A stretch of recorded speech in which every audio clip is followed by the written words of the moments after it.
Non, ce n'était pas le radeau de la Méduse, ce bateau, qu'on se le dise au fond des ports, me dise au fond des ports. Il naviguait en père peinard sur la grand-mare des canards et s'appelait les copains d'abord, les copains d'abord.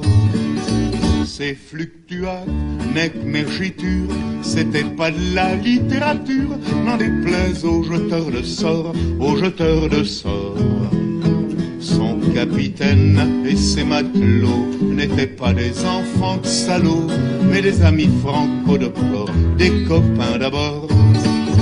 C'étaient pas des amis de luxe, des petits castors et pollux, des gens de Sodome et Gomorre, Sodome et Gomorre.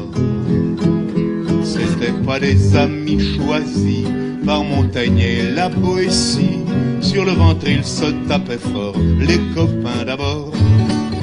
C'étaient pas des anges non plus, l'évangile il l'avait pas lu, mais ils s'aimaient toute voix de dehors, toute voix de dehors.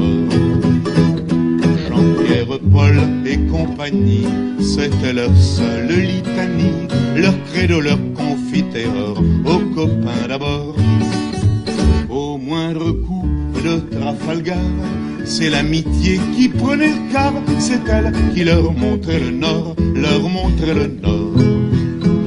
Et quand ils étaient en détresse, leurs bras lançaient des SOS, on aurait dit des sémaphores, les copains d'abord. Au rendez-vous des bons copains, y avait pas souvent de lapin, quand l'un d'entre eux manquait à bord, c'est qu'il était mort. Mais jamais, au grand jamais, son trou dans l'eau ne se refermait. 100 ans après, coquin de sort, il manquait encore.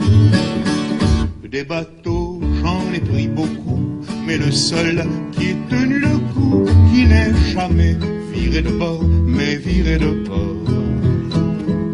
Naviguait en père peinard sur la grand-mare des canards et s'appelait les copains d'abord, les copains